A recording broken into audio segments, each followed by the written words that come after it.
so slow.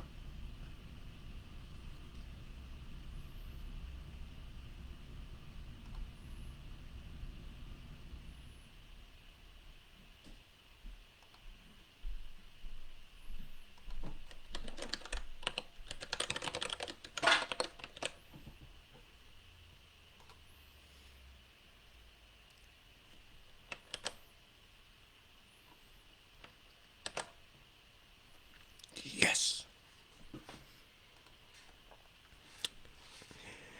Okay, I think we're there. Hello, good evening, good morning, good afternoon, wherever in the world you may happen to be. I happen to be here, and at the moment, you happen to be here too, which is a nice thing to gather in virtual space, especially in this time of intermittent but profound isolation. It's nice to have a virtual hangout of some kind, and I am very glad to share mine. Well, this isn't virtual for me. This is the actual place that I work all the time. But anyway, I'm very glad to share it with you. And I thank you for joining me. I'm Tad. I'm going to be reading. First, I'm going to be coughing. Then, I'm going to be reading. And yeah, so what have we been doing around here? Well, working as always. I got my copy edited manuscript of Into the Narrow Dark off to my publishers. And we had our eldest child's birthday, our eldest biological child. Since we have two non-biological, that makes them sound like robots or something. But anyway, we have two children that Deborah and I actually made ourselves, and two that somebody else made, but that we invited in and who live with us. So the eldest of our two biologicals had his birthday in this last week, and tonight was the birthday dinner. So we drove over the hill to take him back to a place that he is nostalgic for from his youth, which is a specialty burger place. Very nice, called The Counter. Although it's not in the one we went to is not the original one we went to, because that location, I guess the pandemic and Palo Alto property prices or rents or whatever were basically got it shut down eventually last summer or something. But so we went to one that's in the next town over. And we had a nice evening. And God, like, what else? Yeah, that's mainly been it. We've learned our lesson. Deb always runs out before anybody in the family has a birthday, and gets a bunch of balloons and signs and God knows what else, stuffed animals, things like that. She just makes a lightning strike on the party store and comes home with like her arms full of things and for birthdays. But we learned that our big dog Johnny is terrified of balloons, and this is not a shock because, as those of you who've been long-term friends of mine are quite aware, Johnny is terrified of virtually everything, but balloons in particular just put him right off. So we've learned our lesson, and so the stuffed animals and all that stuff can go on the table along with the gifts that are waiting to be opened, but the balloons have to go in, in the room of the recipient with the door closed so Johnny can't see them. But he still spent at least half an hour, 45 minutes outside just from glimpsing them when our son came out of his room and Johnny just saw them. His eyes bugged out and he just went out onto the outside porch or the deck or whatever you want to call it and wouldn't come in again for a long time. Poor guy. Anyway, so that's what we've been doing. I've been working, but we've also been birthdaying, and we are now nearly through the birthday thing. Well, we are actually through the birthday thing for now. Our biggest concentration is from November through January. And when you got six people living in a house, and you have if unless they're evenly spaced throughout the year, you have these stretches where it just seems like somebody's having a birthday all the time, especially during the holiday season where we're doing all those other things. So we have four of our family birthdays are between November and January, along with all the other things that happen in those months. And then we've got two more in March, and then we're done for till next November again. So all will be good. Again, just like Christmas, don't mean to suggest that I don't like people's birthdays. I'm not that much of a Scrooge, of a birthday Scrooge. Um, it's just that it gets a little overwhelming. All the things that have to be done and dealt with and taken care of and all this. Meanwhile, trying to work from home and take care of a bunch of finicky, difficult dogs and cats, and the snake's pretty mellow, chill. Snake is chill. But anyway, so that's basically what the last several days have been involved with. Not just the birthday thing, but, just getting the copy edited manuscript off and all that kind of stuff. So, trying to think if there's anything else that I have to tell anybody. No, because that's really all I've been working on. I've been doing copy editing, and it's nice because you get to read the story as a whole, but of course it's coming just after you just finished with the final draft, so it's not like you've been pining to read the story again, but you do get to read it in a slightly, you have to stop every time the copy editor has made, do you want to change this? This doesn't work. This seems clumsy. You have to stop and edit those. But if you're lucky, there's only one of those every few pages or so, so you can actually kind of get a good hit off of what the final manuscript is going to read like. But of course, the thing is, and here's the lowdown on publishing. There's still another draft to come. I still have to get the proofs, which are once they've actually typeset the book, then they're going to send me a sheaf of pages about that thick, with each page 2 pages of the book, and then I'm going to have to edit that as well. So when people occasionally kind of say like, oh, do you read your own books? It's like, yeah, I have to, like 5 times in a row in a matter of a couple of months, because that's the process of getting them published. But after that, I have no interest in reading them again, because I'm sick of them. I'm sick of the book. I mean, it doesn't mean I'm not proud of it, or that I can't still look at it as a professional and say, okay, that works, that needs to be fixed, let's just change that word there. I have perspective on them, but I don't want to read them. And that's why, I until I've had to for something, like reading to you guys or whatever, I don't read my own stuff. Or I had to go back and reread the first Ostenard trilogy, because I was starting these new ones. Luckily, that one was far enough in the past I didn't remember about half of it. So every now and then I'd be kind of surprised. Oh, wow, huh, that guy died. Wow, huh, I didn't think that would happen. And I'm going, but I wrote it, so what kind of an idiot am I? Anyway, so that's about all there is in terms of news. And I'm going to pass along before these people all disappear from the comments thread. And I'm going to say hello to everybody. So, who's here? Petra. Hello, Petra. Good to see you. Good morning to you. Chris. Hey ho, let's go indeed. Yeah, I was just watching some Ramones a couple nights ago. I don't remember what the reason was, but it was Rock and Roll High School. I was watching part of Rock and Roll High School, which I remember going to at the midnight movies.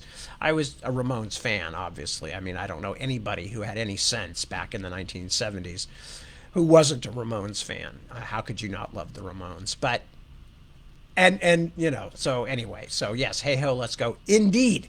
Kristen, hello, good to see you. Mark, good morning to you. Alexis, hello, how are you? Good to see you. I have actually just taken my dead Fred off my desk because I was showing it to somebody, so I don't have it here to hold it up in front of the camera. But anyway, thank you again for my present, and lovely to see you, Lex. Come in anytime. Hope you're doing well. Olaf, hello, my friend. Good to see you. Anamika, good morning. And, the sunny Netherlands. I'm very, very glad to hear that. Excellent.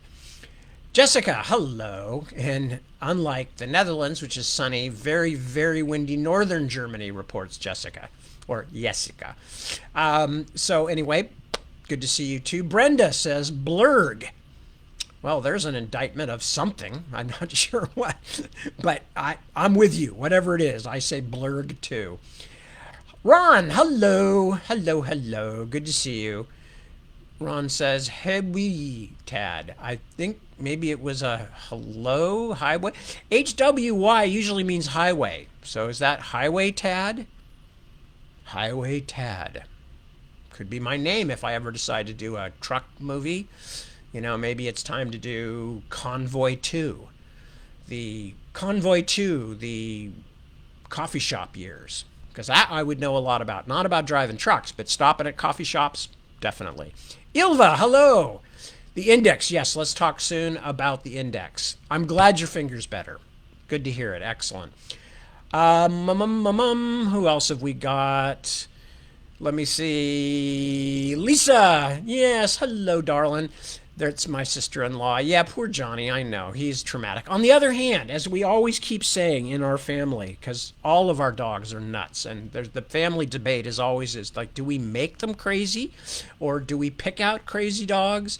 Or do we pick out dogs that would be more normal with more normal people, but we allow them to express their inner craziness because we're very much like, oh, that's just how they are. And we don't expect dogs to live up to some standard of proper dog behavior. Because Johnny was very quiet, and when we adopted him, the foster agency that had him at the time said, he's very quiet. He's like a puppy ninja. And after we had him for a while, we realized that most of that was just that he's very nervous. He's very nervous and he's very careful. But once he was with us for a while, he could just like go ahead and be scared of things and didn't have to kind of be a normal dog. We would understand. We would go, oh, Johnny's having a panic attack. All right, shh, everybody stop making so much noise. We're freaking Johnny out. Because, I mean, if our kids frequently, especially when we're all cooped up in the pandemic, the kids frequently will be like laughing and yelling at each other or doing mock arguments, I should kill you and stuff. Johnny doesn't always understand that they're mock arguments, so I always have to say, they're just playing, Johnny. But so we don't know, but Johnny was definitely, very quiet and very circumspect when we first brought him in. And then as he got more comfortable, he began to show us that, he's a very complicated dog and he was hiding most of his feelings. So anyway, don't know.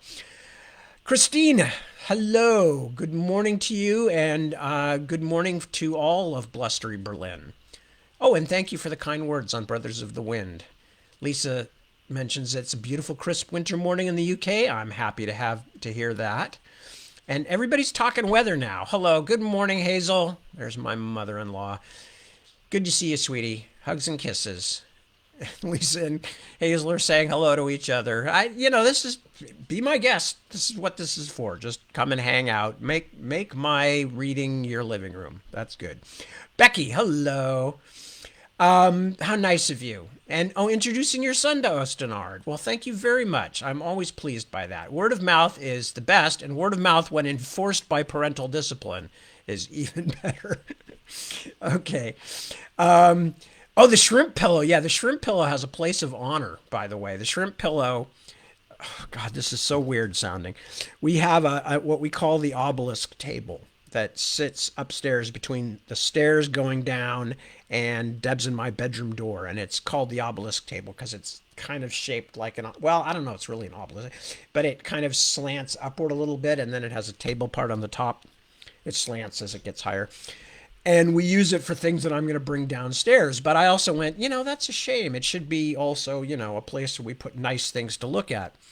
So for a long time, my daughter gave me this lingam stone she found in some fancy Eastern bits and bobs shop of some kind. And I said to her, do you know what a lingam stone actually is? Now, mind you, she's now in her 20s, so this wasn't anything too creepy. I said, lingam is actually it's a John Thomas. It's a weenie. It's that's what it is. And it's part of the Indian religion, the Hindu religion, and et cetera, et cetera. And she went, well, that's sure a weird thing for a daughter to give her dad. And I said, yeah, it sure is. So anyway, we put it in a place of honor. Then, see, I always get back to what the plot line was. When Alexis sent me my giant bizarre stuffed shrimp, we wrapped it around the lingam stone. So I'm gonna have to take a picture of that and post it on the thing. So that's the kind of the centerpiece of the passage across the house is the obelisk table with the giant stuffed shrimp tail and a large smooth lingam stone sitting on top of it, or kind of with it wrapped around the lingam. Anyway, boy, my gosh, what a strange thing to be talking about. Brenda, hello. Glad you got back safely from your round trip. We didn't have quite that long a round trip, but we did have to go over the hills. So, let me see what else. That was Brenda. What else have I got? There's Ron Hyde. Oh, it was a typo. I kind of liked Highway Tad. Now I'm thinking about doing my trucking movie. Winter. Hello. Good evening in New Zealand there, my dear. Lovely to hear from you. And yes, I figured that was probably Felicity. So, but lovely ex Felicity, one time Felicity. But have you changed it officially now? I mean, is that now your new name? If so, very cool name. And yes, Alexis, I will send, or I will put a picture up and then I'll share it with everybody, and everybody can see the glory that is my shrimp. There are all these things, if taken in small edited bits, are just, I'm so glad that nobody is going to make a supercut of all of this stuff, because I'd be really embarrassed. Anyway, okay, so all right, I've said hello to as many people as I could figure out that we're actually posting there, and as a result, I'm going to read, and we have an entirely new chapter to start tonight, which I think is the Deadly Tower. Oh yes, the Deadly Tower of Senbar Flay. This is the kind of chapter that, at least parts of it, are the kind of thing that, like, some of the people who read the Otherland book said, well, I wish there was more of that, like, Thargor stuff, which to me kind of missed the point, but that's okay. You know, wherever you can find your way into something, I say great. Anyway, so this is chapter 16, The Deadly Tower of Senbar Flay. Netfeed, news. Death of child called nanotech murder. Visual, school picture of Garza. Voiceover. Lawyers representing the family of fire victim Desdemona Garza called the lack of government oversight of chemical companies, quote, a license to commit nanotech murder. Visual, children in clothing store. Garza, age 7, died when her ActiveX jacket caught fire. Her family maintains that the fatal fire was caused by the fabric's faulty nanoengineering. The lanterns of the thieves' quarter were dim and widely separated, as though a few glowing fish swam in the vast pool of night that drowned the criminal district of ancient Madricore. The city heralds, who never descended into the quarter, called the hour from the safety of the curtain wall. Hearing their cry, Thargor the swordsman stared sullenly at his cup of mead. He did not look up at the sound of quiet footsteps, but his muscles tensed. His rune sword Life Reaper's oiled length rested lightly in the scabbard, ready to leap forth at an instant's notice to deal death to anyone so foolish as to try a treacherous attack on the scourge of the Middle Country. Thargor? Is that you? It was his sometime companion, Pithlet, shrouded in a gray traveling robe to keep out the evening chill, and to hide his identity as well. The little bandit had dabbled too many times in the complicated politics of the Thieves' Guild, and currently was not entirely welcome in the quarter. Yes, it's me. Damn, what took you so long? I was detained by other business. A dangerous commission. Pithlet did not sound very convincing. But now I have come. Pray tell me our destination. Another 10 minutes and I'd have left without you. Thargor snorted, then rose to his feet. Let's go. And for God's sakes, quit talking like that. This isn't a game anymore. And we go to the house of the wizard Senbar Flay? Fredericks had not quite readjusted to normal speech. Damn right. He was the one who sent me into the tomb in the first place, and I want to know why. Orlando fought down his impatience. He would have preferred to jump directly to Flay's fortress, but the middle country sim world was rigorous about distances and travel times.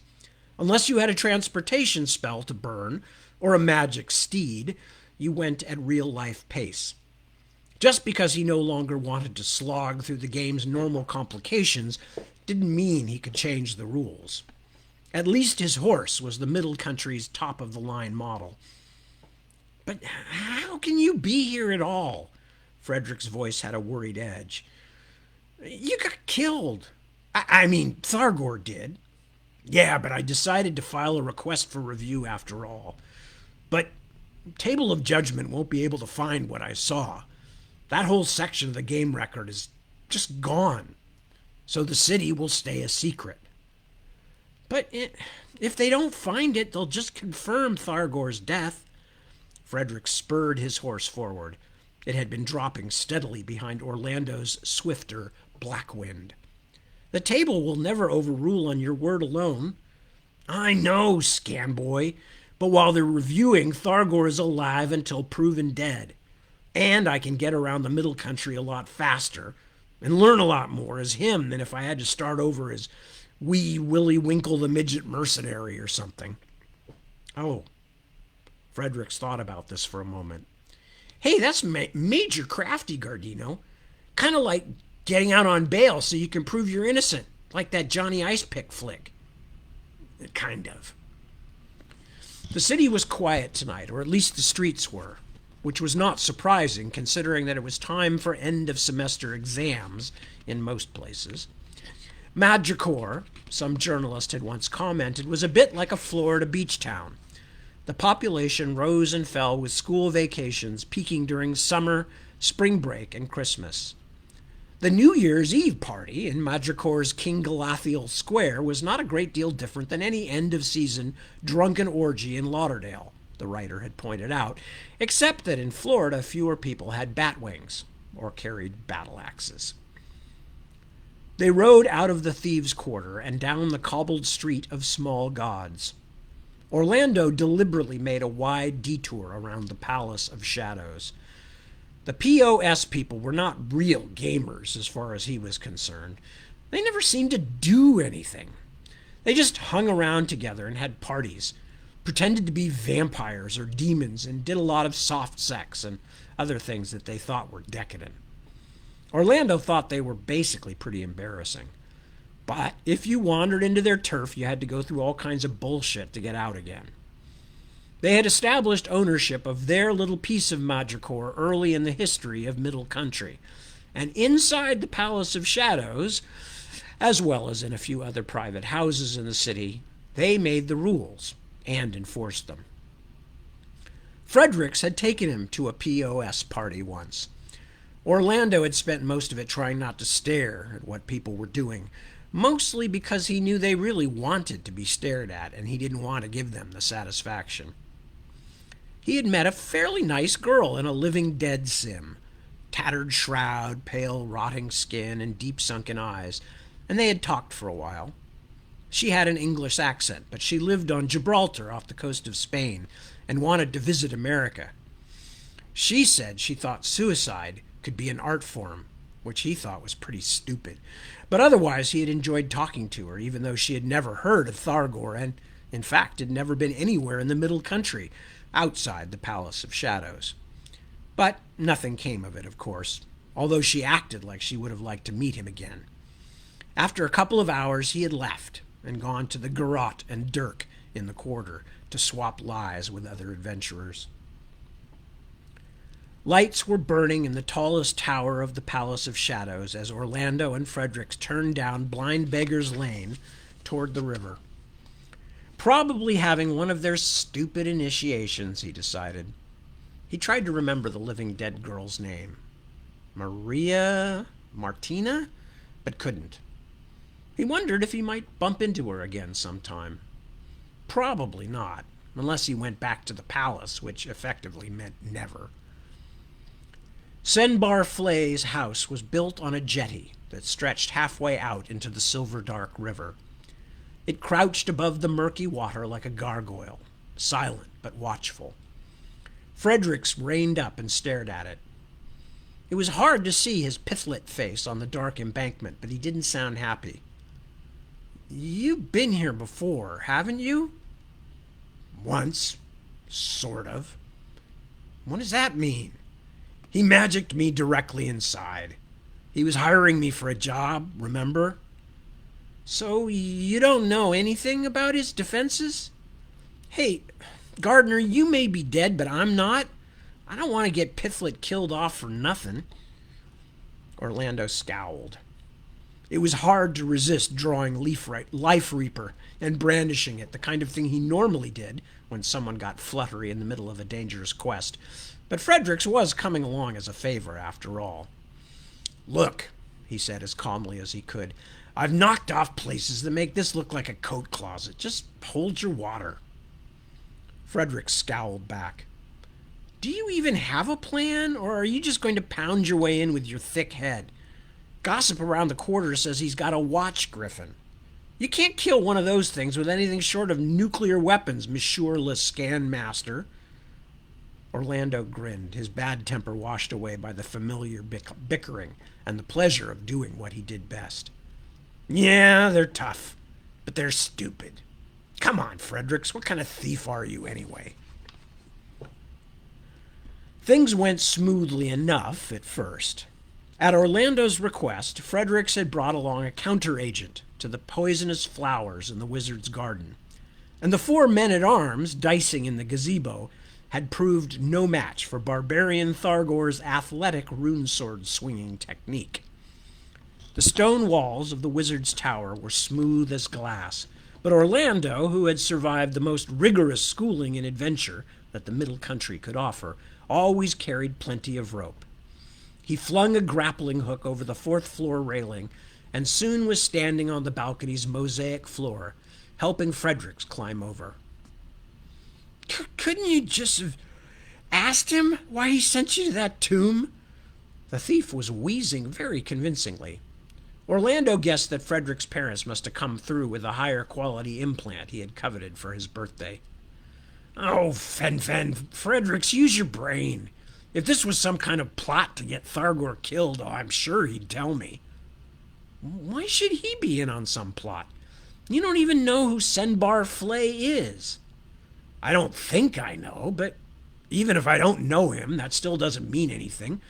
Thargor's pissed off a lot of people." Fredericks, or rather Pithlet, straightened up from breath-recovering position. "Thargor's pissing me off," he began, but was interrupted by the abrupt appearance of a very large watch griffin. The great beak glimmered in the moonlight. Its tail lashed from side to side as it padded across the balcony, moving with the relaxed but steady tread of a cat heading toward a full supper bowl. "Thargor! Where the beast?" squeaked Fredericks, reverting to old habits under stress. Then, remembering, "It's a red one, the expensive kind, not affected by magical weapons." "It would be a red one," Orlando said sourly. He drew Life Reaper and dropped into a defensive crouch. The griffin stopped, its posture still deceptively casual. If anything about a lion-eagle mixture 8 feet tall at the shoulder could be termed casual, and regarded them both with glassy, emotionless black eyes before it settled on tall Thargor as the one to be dealt with first. Orlando was disgusted. He had hoped it would at least make an initial move toward Fredericks, which would have given him one clean shot at its rib cage.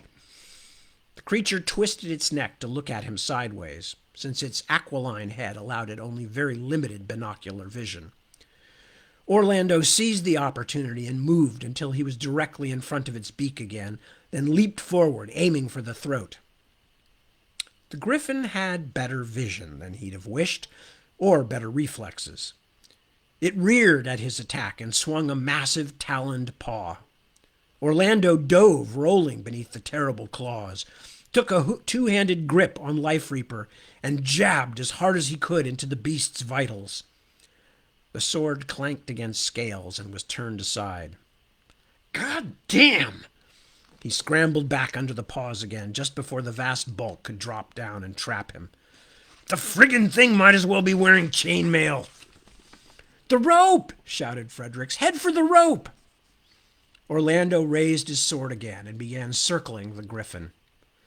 The creature's deep, rumbling growl sounded almost amused as it pivoted on its hindquarters, watching him.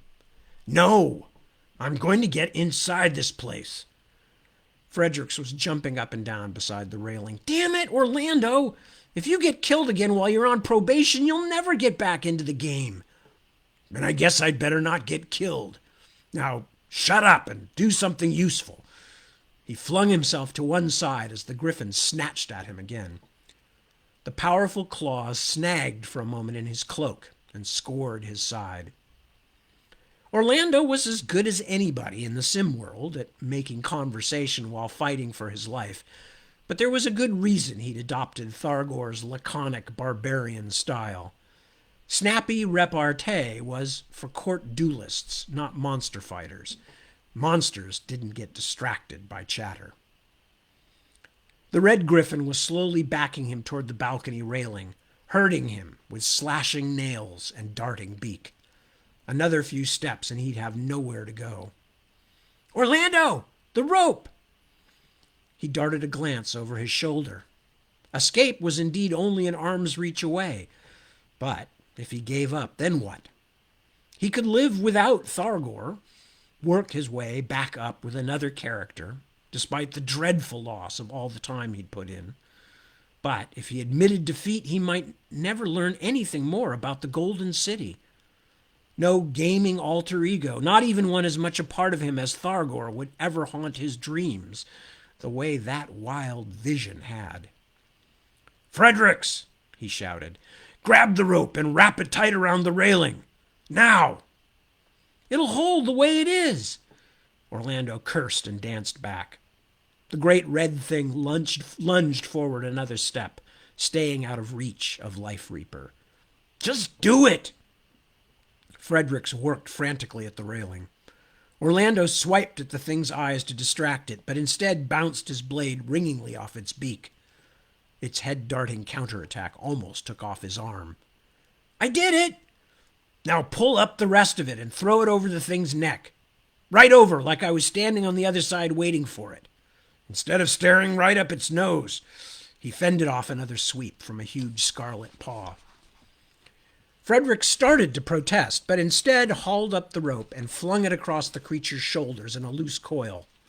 Startled, the griffin raised its head, but the rope just snaked over the top of its mane and tumbled down onto the tiles a few yards from Thargor's left hand. Now, do something to distract it. Like what? Damn it, Fredericks, tell us some knock-knock jokes, anything. The thief bent and picked up a clay pot that stood near the railing, heaved it up over his head, then flung it at the griffin. It smashed against the creature's ponderous rib cage. The griffin hissed and darted its head to one side, as though snapping at a flea. In the moment of its inattention, Orlando jumped to his left and grabbed the coil of rope, then threw himself at the creature's neck just as it was turning back toward him. The beak scythed down. He sprawled onto the ground, still clutching the rope, and tumbled and crawled beneath the griffin's neck. As he emerged from the other side, the beast growled its displeasure at this irritatingly swift-moving enemy. Before it could turn far enough to get at him, Orlando dropped Life Reaper to the tiles and sprang onto the griffin's shoulder, grasping at the mane of blood-red bristles to pull himself up to bareback riding position. He dug his heels into its broad neck and yanked back on the rope as hard as he could, tightening it around the creature's throat. I hope it doesn't think of rolling over on me, was the last coherent thought he had for some moments. The great worm of Morson Keep had been long and strong and slippery, and its death battle against Thargor had possessed the added attraction of taking place underneath 3 fathoms of dirty water. Even Orlando, connoisseur of the game world, had been impressed by the realism. Had been impressed by the realism of that experience. Given the time to reflect now, he would have been similarly awed by the excellent way the Griffin's designers had managed to foresee his own somewhat dubious strategy, and had managed to program in a quite inspiring simulation of what it must feel like to simultaneously ride and strangle 2 tons of supernatural fury on the hoof. Frederick's was a shouting blur. The entire balcony was little more than a vibrating smear. The thing beneath him was both frenetic in its movements and stone hard. He felt like he was trying to wrestle an angry cement mixer. Orlando leaned in as close as he could, hugging the Griffin's neck even as he held the rope tight. He was in the one place its claws and beak could not reach, but the thing was doing its best to see he wouldn't stay there long. Every jerk, every convulsive shake almost knocked him from his perch. The Griffin's thunderous growl did not sound amused any more, but neither did it sound like it was suffocating. Orlando wondered briefly if red Griffins, besides being immune to supernatural weapons, might not also breathe in some unusual way. Just my luck. It bucked again. He realized it was only a matter of moments until its frantic struggling would dislodge him. For consistency's sake, Orlando said the prayer Thargor would have said as he took one hand off the rope and reached down to his boot, searching for his dagger. He tightened his legs around the creature's neck, wrapped his fingers more firmly around the rope, then gauged his moment and drove the knife into the Griffin's eye. The rumbling snarl ripped upward into a screech. Orlando found himself flying through the air in a most convincing way. As he struck and rolled, the vast scarlet bulk of the Griffin toppled toward him, fountaining black blood. Dang, man! Ho jang! Utterly chiz, that was one of your best ever! Orlando sat up. Frederick stood next to him, his pithlet face wide-eyed with excitement. Thank God I don't use regular tactors, he said, then groaned as Fredericks helped him up. But I still wish I'd turned off the feedback. That hurt.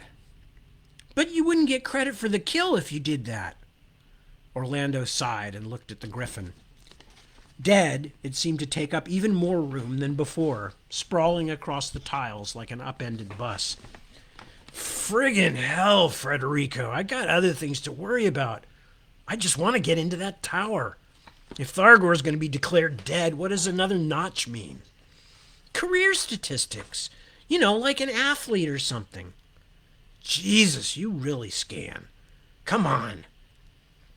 Orlando picked Life Reaper out of the spreading puddle of dark blood, then wiped it on the corpse's hide before heading confidently toward the door at the back of the balcony. If there had been any more guards lurking, the commotion would surely have brought them by now. The balcony opened onto the base of a wide stairway composed of writhing human forms. In the light from the wall sconces, he could see a row of mouths opening and shutting along the banister. The murmur of their complaining voices filled the room. He would have been more impressed if he hadn't seen an advertisement for the Tortured Souls overlay in a gaming magazine a few weeks before. He curled his lip. Typical wizard. Fredericks nodded. The stairs led up past several more floors, all full of snap-on wizard gear, much of it familiar and most of it fairly low rent. Orlando decided that Senbar Flay, whoever he was, had shot most of his allowance on the Griffin. Shame about that, he thought. Maybe it was insured. He didn't bother to search any of the lower rooms. Wizard types, like cats, always opted for the highest perches, as if they had to look down on everyone else. Excuse me. Other than a squadron of large but somewhat sluggish guard spiders, which Orlando easily dispersed with a few strokes from Life Reaper, they encountered no further opposition. In the topmost part of the tower, In a great circular room with windows that overlooked Madripoor in all directions, they found Senbar Flay asleep. "He's not home," said Fredericks, half relieved. The body was stretched out on a jet black bier and surrounded by something that would have looked like a glass box if it had been a bit more substantial. Got wards around his body, too. Orlando examined the wizard's inert sim. Senbar Flay was as heavily robed as he had been at their first meeting, everything but his lidded eyes wrapped in metallic black fabric. He wore a goblin skull helmet, although Orlando had real doubts the sorcerer had killed the goblin himself. The markets of Madripoor's merchant row were full of such things, harvested by local adventurers and sold so they could improve their weaponry, their attributes, or buy a little extra online time. Adding a more exotic touch to the ensemble, the wizard's hands were gloved in human flesh, but from the puckered stitching it did not appear to be his own. "Glory hands," noted Frederick. "I saw him in this shop in Lambda. Give you power over the dead, I think? What are you going to do, Orlando? He's not here." "I knew he wasn't here when the griffin didn't bring him out. But this guy sent me down that hole, and something weird happened to me there. I want answers."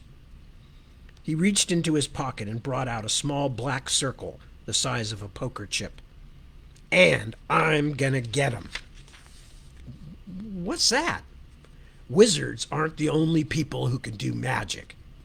Orlando dropped the circle onto the floor, then crouched and pulled at its edges until it looked like a manhole the size of a dinner plate. "Beazle, come here." The shambling something with too many legs clambered up out of the black circle. "Keep your shit on, boss," it growled. "I'm here already." "What are you doing?" Fredericks was so shocked that Orlando almost laughed. His friend sounded like an old lady. "You can't hack that thing in here. No unregistered agents allowed in the Middle Country." "I can do anything if I can make the gear work." "But you'll be banned forever. Not just Thargor, you." "Only if somebody tells. And who would do that?" He fixed Fredericks with a stern look. "Now do you see why I'm not going to register that kill?" But what if someone checks the record?" Orlando sighed for the second time in 15 minutes.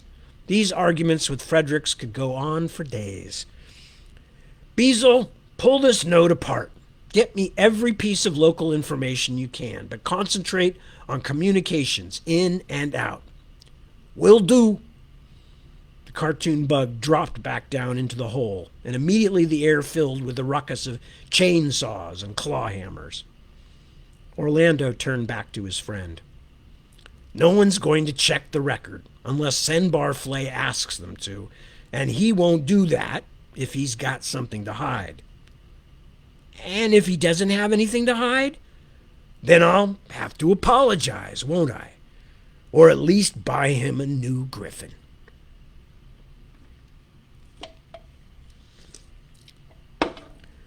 Orlando pulled open the data window until it blocked his view of Frederick's frowning face. He opaqued the background just to make sure no disapproval leaked through and studied the glowing characters Beazle was pumping out. "His name's Sasha Diller." "Never heard of him. You?" "No." Frederick sounded distinctly sullen, perhaps thinking of the potential damage to his own Middle Country franchise if this affair came to the attention of the Table of Judgment. "Registered in Palm Beach Inner. Huh. I would have thought a rich kid would do better than this. Everything except the watch griffin is strictly House of Gear." He let his eyes rove down the window. 12th level. Like I couldn't guess. Calls in and out, hardly any. Couple of codes here I don't recognize. He hasn't been around much lately."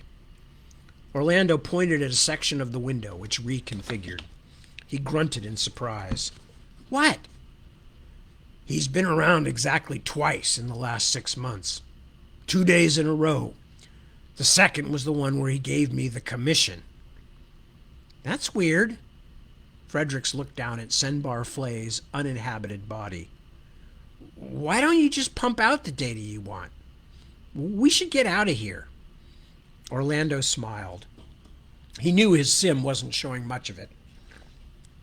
Thargor didn't smile very well. Some thief you are.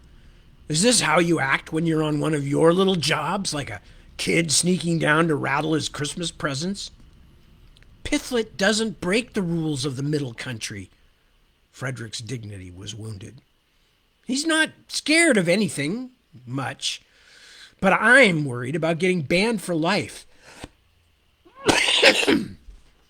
Okay, it's going to be a long time before this guy comes back anyway, by the looks of it.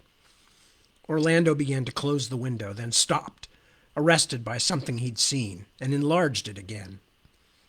He stared for a long while, long enough to make his friend start to shuffle nervously, then shut it and sent the information to his home system. What? What was it? Nothing. Orlando looked down at the hole. Beazle, you done? As if to be contrary, the agent appeared from the general area of the ceiling, dangling on a very cartoony-looking rope that Orlando knew was not part of the wizard's tower decor. Depends what you mean by done, boss. How fine you want the information sifted. You got all the big stuff already. Long years of interaction had taught Orlando to translate Beazle's seeming informality. He was probably now tracing the provenance of every piece of Snap-on software in the place. The big stuff will do. Do a backgrounder on the Griffin, though. A good one. Beazle spun at the end of his rope for a moment. Done. Then let's get out of here. Hit that rope and start climbing down, Federico. Climbing? Why don't we just go? Because I'm not leaving the way you are. You go the long way. Keep an eye open and make sure we didn't leave any obvious traces. You know, club keys from the Thieves' Quarter Lounge, stuff like that. Very funny. What are you going to do? Trust me, you don't want to know. Orlando gave Fredericks a decent head start. Then, when he felt sure his friend should be shinnying down the rope, Fredericks had spent lots of points on rope shinnying ability, so Orlando figured he wouldn't be at it too long. He summoned Beazle back. What now, boss? We going somewhere interesting? Only home. But first I want you to do something. Can we leave a little data bomb behind? A grinning mouth appeared in the inky mop of legs. We are having fun today. What you want to do exactly? I can't do anything to the central record, and I certainly can't make a seamless edit like someone did to me, even in this guy's house file. But I can make sure that whoever comes in here next won't know who is here or what happened. Not unless they've got table of judgment authority. Your call, boss. But I can scorch it good, yeah. Complete scramble. Orlando hesitated. He was taking a big risk, bigger even than Fredericks knew. This had become so important to him so quickly, and he was basing it all on one look at Beazle's data. But he hadn't become Thargor, scourge of the middle country, by being afraid to go for broke. Scorch it. You did what? Pulled it down. Not from the outside. No one will be able to tell unless they actually get into the place. Fredericks, back in one of his bodybuilder sims, leaped out of his chair so quickly that he flew into the air and caromed off the cottage wall. Orlando adjusted the gravity, and his friend floated down and bumped to rest beside the pyramid of display cases. Are you scanned utterly? Fredericks shouted. That's not just the middle country death penalty, and maybe thrown off the whole net. That's criminal prosecution, too. You destroyed someone's property. Don't get your fen-fen in an uproar. That's why I sent you out first. You're in the clear. Fredericks raised his chunky fists. His sim face, slightly less realistic than Pithlet's, which probably indicated something profound, although Orlando couldn't say what exactly, screwed up in fury.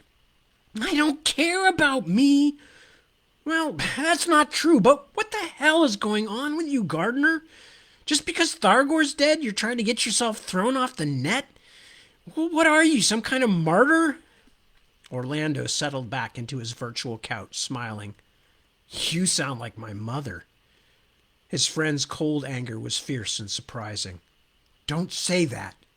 Don't you dare say that. Sorry, just spanking you. Look, I'll let you in on something. Beazle, run that information out for me again, will you? The window appeared and hung gleaming in midair like an angelic visitation. Now, or this. Orlando boxed and expanded a small section. Go on, read it. Frederick squinted. It's a shutdown order. He straightened up, a little relief evident in his voice. Sembar Flay's tower is going to be taken down? Then... But it still doesn't make sense, Gardner, what you did. If they're going to dress it anyway... You didn't finish reading. Look at who told the Middle Country Gaming Board to shut it down. Some judge in Palm Beach County, Florida? And the date? 6 months ago? And it's only been used twice since that time? Frederick shook his head. I don't get it. Excuse me. This guy Diller's dead or in jail or something. Anyway, he ceased... excuse me. He ceased to be the operator pretty much 6 months ago. But for some reason, it hasn't been dressed. And more importantly, someone's used it. Used Diller's sim, even. Used it to hire me. Wow. Barking. Are you sure? I'm not sure of anything. But Beazle's checking for me. You got anything yet, Beazle? The agent popped out of a crack in the wall beside the picture window. Got the Dilla stuff. Still working on the watch, Griffin. Give me what you got so far. Just tell me. Dilla, Seth, Emmanuel. You want dates and everything? Just summarize. I'll stop you if I want more data. He's a coma case. Date of shutdown coincides with the date of a trustee being named for his estate. 13 years old at last birthday. Parents dead. Grandmother applied for legal aid. She started a lawsuit against the Middle Country, plus the hardware manufacturers, primarily Crittapong Electronic and subsidiaries. Orlando pondered. So he had enough money to have good equipment, but the grandmother doesn't have enough money to sue? Beazle waved his legs for a moment. All the hardware and gear named in the lawsuit's at least 4 years old, some much older. You want me to get the grandmother's finances? Dilla? Judith Ruskin? No. He turned to Fredericks, who was sitting forward, beginning to believe. This guy's in a coma, as good as dead. His estate wants his online stuff shut down, probably to save money, and his grandma's suing the Middle Country too. But it doesn't shut down, and someone else uses it, at least 2 times. His equipment was nice once, but it's old now, and his grandmother doesn't have any money. But there's a top-of-the-line, utterly scorching red Griffin on the site to keep people out. How much you want to bet it was purchased after this Diller kid checked out? I'm working on the Griffin, boss, said Beazle, but it ain't easy. Keep trying.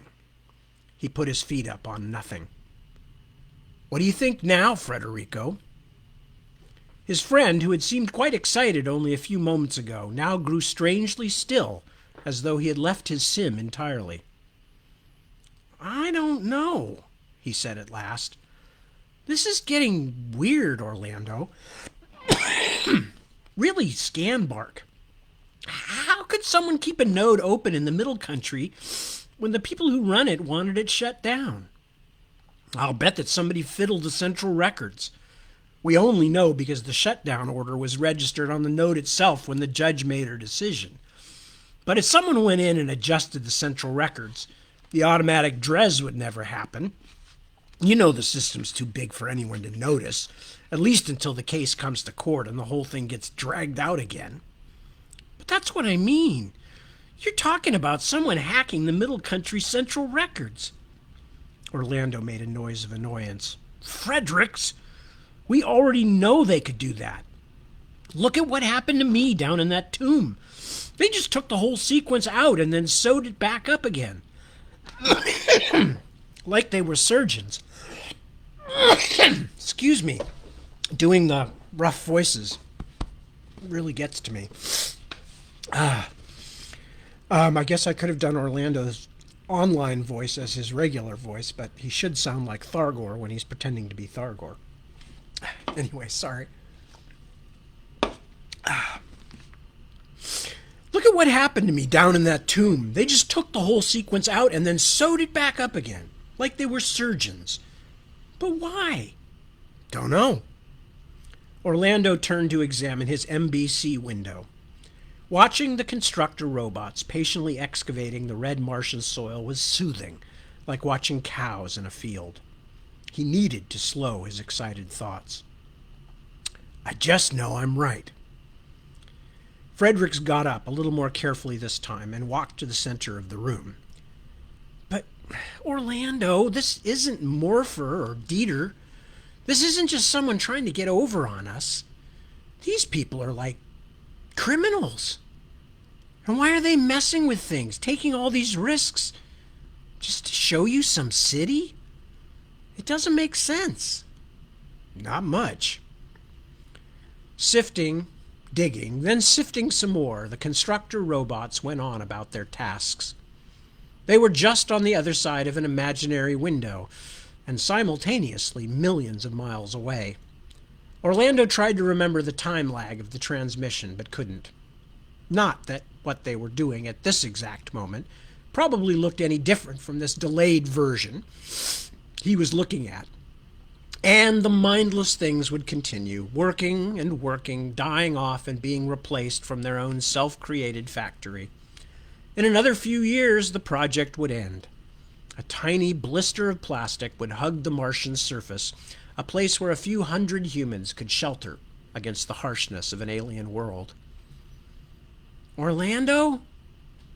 His friend's voice tugged him back to the equally alien world of his virtual house.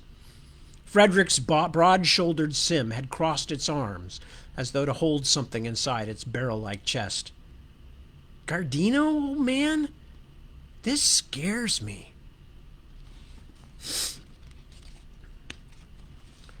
Orlando sat up, pillows bunched behind him, his blanket wrapped around his thin legs as tightly as a cold beggar's robe, and listened to nothing. He knew from books that houses had not always been like this. He suspected that most houses in other parts of the world, and even lots of them here in America, were not like this even now. He knew that in many places boards creaked and upstairs neighbors thumped and people talked on the other sides of walls.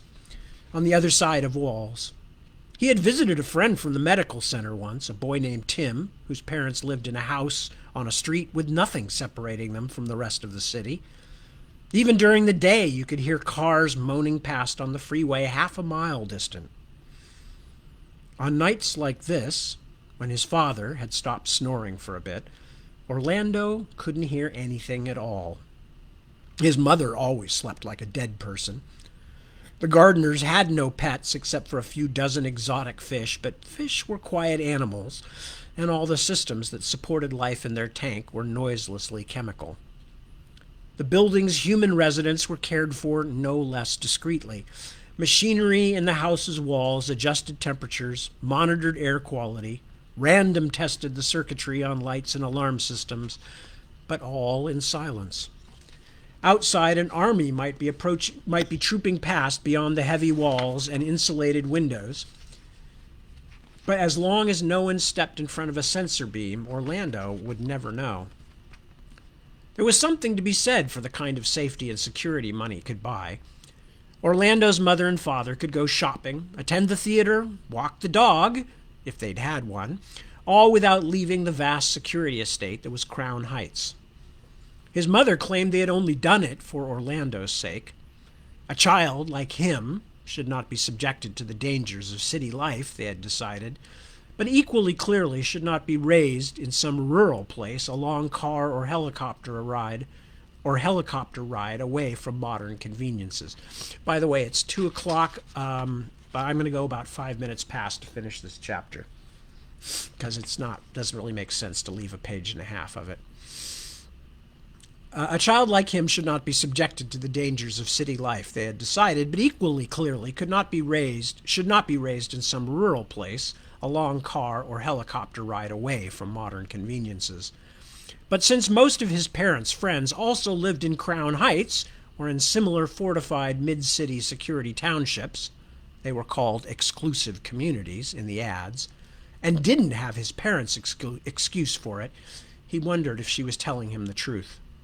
Sometimes he wondered if she even knew the truth herself. The house was silent. Orlando was lonely and a little unsettled. His fingers found the link cable by his bedside. He thought for a moment about going to the net, but he knew what would happen if his mother got up to pee or something while he was oblivious and saw him plugged in. She was on an anti-net campaign as it was, although what else she expected him to do she'd never made clear. If she caught him, he might lose the privilege, as she termed it, for weeks. He didn't dare risk it just now, not with all the things that were happening. Beazle! There was no response. He had spoken too softly. He crawled to the foot of the bed and leaned over. Beazle! Voice activation was a bitch when you were worried about waking up your parents. A minute hum wafted out of the darkness. A small, dim light brightened. Then 7 more tiny red lights blinked on in circular sequence until he could see a small scarlet ring gleaming in the shadows near his closet door. Yes, boss? Quieter, like me. Beazle matched his volume level. Yes, boss? Anything to tell me? A few things. Some of them strange. I was going to wait until morning.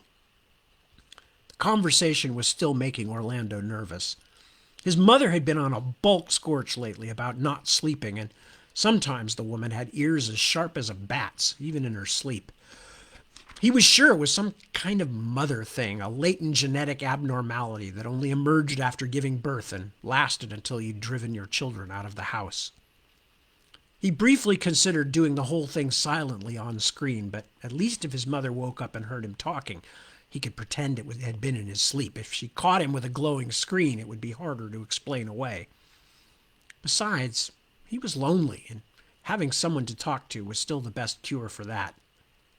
Bug, come over here so we don't have to talk so loud.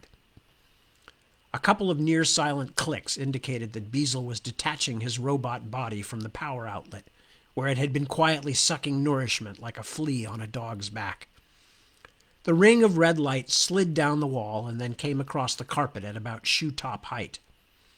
Orlando scrambled back to his pillows and got under the blankets again so he could enjoy the ticklishly amusing sensation of Beazle clambering up the bedclothes. He enjoyed it mostly because he was not so grown up as to have forgotten the slightly creepy way it had felt when he was a little boy. Beazle approached the pillow, humming and clicking as faintly as a cricket wrapped in a yard of cotton.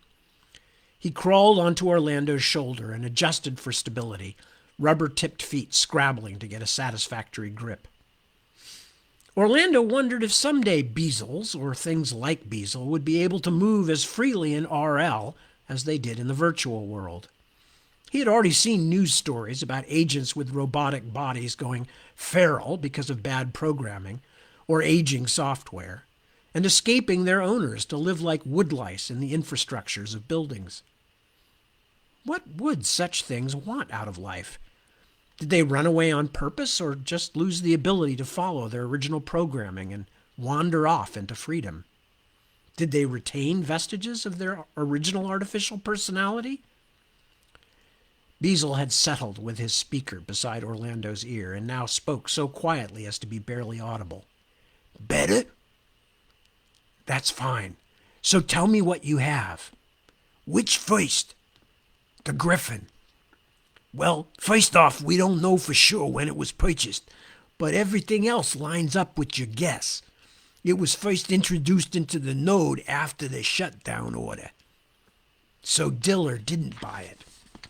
Well, a call on the hospital databank says he's still there and still listed as comatose. So even if he bought it, he sure didn't install it. Where's it from?